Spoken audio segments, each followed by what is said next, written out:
Welcome to what is probably the final Founders Forward fundraising episode.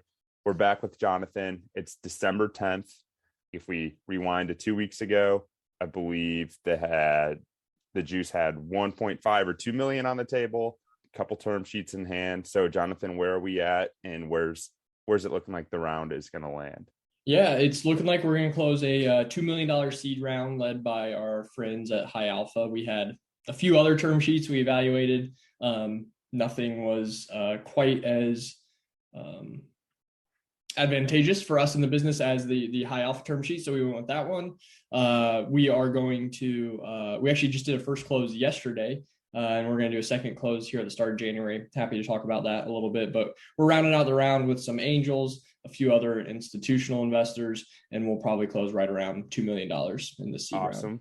Congrats again. I know we talked about this last week, but that is awesome. Huge accomplishment. I'd love to just the thought process behind doing the second close in January. It sounds like there's some economic incentives behind that and whatnot. Yeah, we're headquartered in Indianapolis, and there is a venture capital tax credit for investors. Indiana's actually out of it though for 2021. So for our local institutional investors as well as our local angels, there's some serious economic advantages to doing a second close in January with all of them, letting them get that tax credit. And so we're structuring the round to do that. It's been interesting learning about that. It's really a great benefit we have here in Indiana, and I assume other states have something very similar.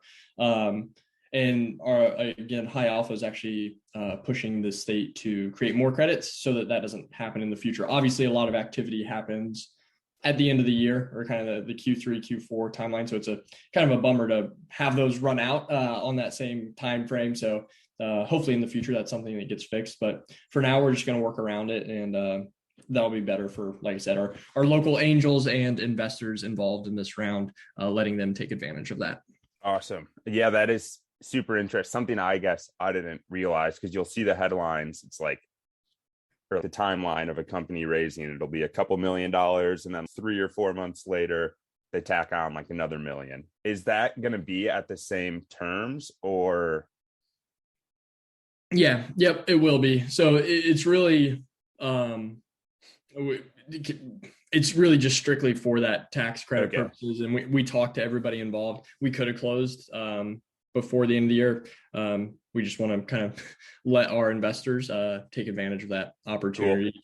That makes a bunch of sense. Are those then, so angels coming on, are those strategic or just like smaller checks where it was kind of could round out where you could? A little bit of both. So some I would like personal network, but personal network from relevant industries. So from the SaaS and tech space.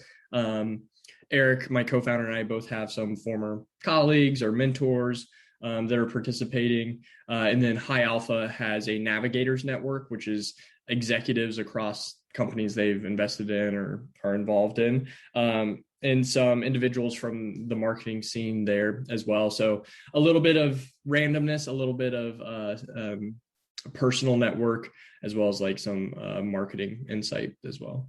Awesome. And you don't have to share this if you don't want to, but what is the smallest check size you were willing to take? 25K. Okay. Awesome.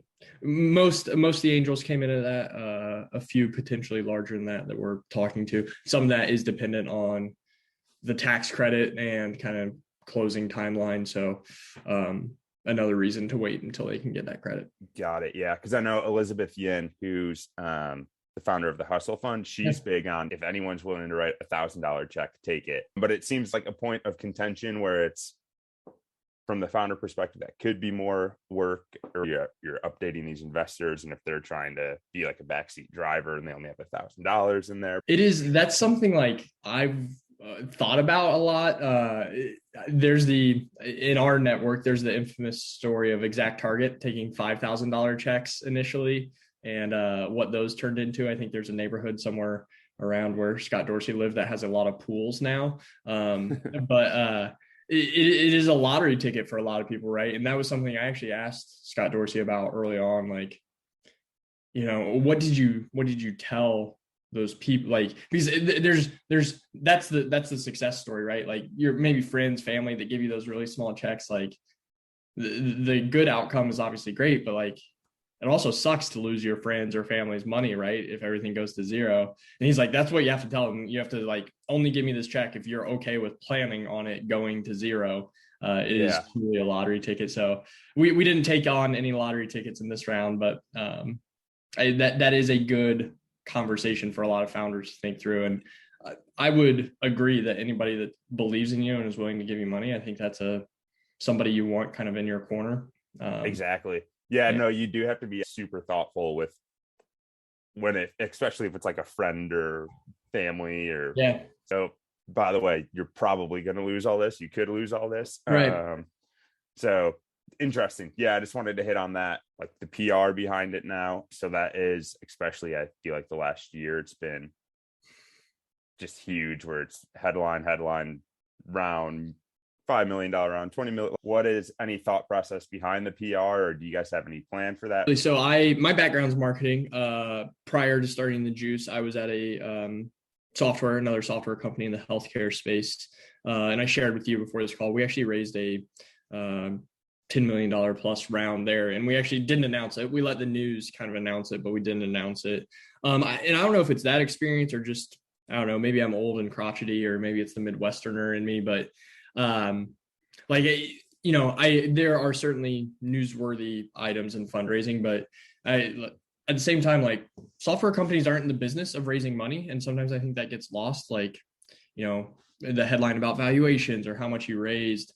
So it kind of a personal, not a hill I'll die on, but just kind of a personal preference there that, we'd rather let the headlines be something other than just straight raising capital. So what we're going to do as a team is in January or February, once the second close is done, once we kind of have the fiscal year 21 in the rear view, we're going to do a momentum release around revenue growth, user growth, which we're really proud of over the last year, and also that we've raised funds. So instead of letting that be kind of the headline, we're going to let the headlines be what we're in the business of, which is connecting marketers with content consumers, celebrate both those things, and then show how that's led to us leading or raising a successful round of capital. And that's not to say in the future, we won't have a big Series A or Series B announcement, but right now we just want to keep our head down on the business. And I am really excited now that fundraising is close to being behind us to getting back at more in the business. Even this week, my bandwidth freed up a little bit because I didn't have as many investor meetings or calls. And it was really refreshing to work on the business a little bit. And so excited for that. And that's kind of what we're going to center the announcement around. Yeah. Love that thought process. I think a lot of companies get in the mindset where it's, if you have to go raise, and then it makes sense. The only external benchmark you really have as a private company is those headlines. So you can get pigeonholed and it's, we have to go raise this huge Series A. Once again, congratulations on raising a round. It's a huge accomplishment. It's so hard to do. So few founders can pull it off. I'm going to miss the Friday morning calls. I was actually looking this morning at when our first recording was, which was, I think, late August. So about 3.5 months ago. And I think in the very first one we talked about, the timeline is right around 5 months from like research to closing the round. It sounds like it'll be right in the middle of that somewhere. So it's good to see that data backs up, which, God, that has to feel like forever when you're in the middle of that. You said August. I'm sitting here like counting on my fingers how many months ago it was. It was like, it's crazy. It moves like it. I mean, it moves very fast, and it's all fluid throughout the entire process. It is just crazy. Kind of, I understand now. Like, kind of, we may even talk about like you kind of manage it like a sales process. There's even like what you do. I think some of the mechanics are the same, but it is just even more fluid than kind of getting a contract signed. It's been a wild ride. I've learned a lot, and I know this isn't the intent of this podcast, but truly, like, Visible made the process that much less mysterious, which was really good. made managing it that much easier. And I've really enjoyed these conversations as well. Awesome. That's going to be an audio clip we share everywhere. I love it. But awesome. Thanks again, Jonathan. Excited to see where you guys are headed with the Money in the Bank now, what 2022 looks like, and we will talk soon. Sounds good, Matt. Thank you. Thanks. Have a good one.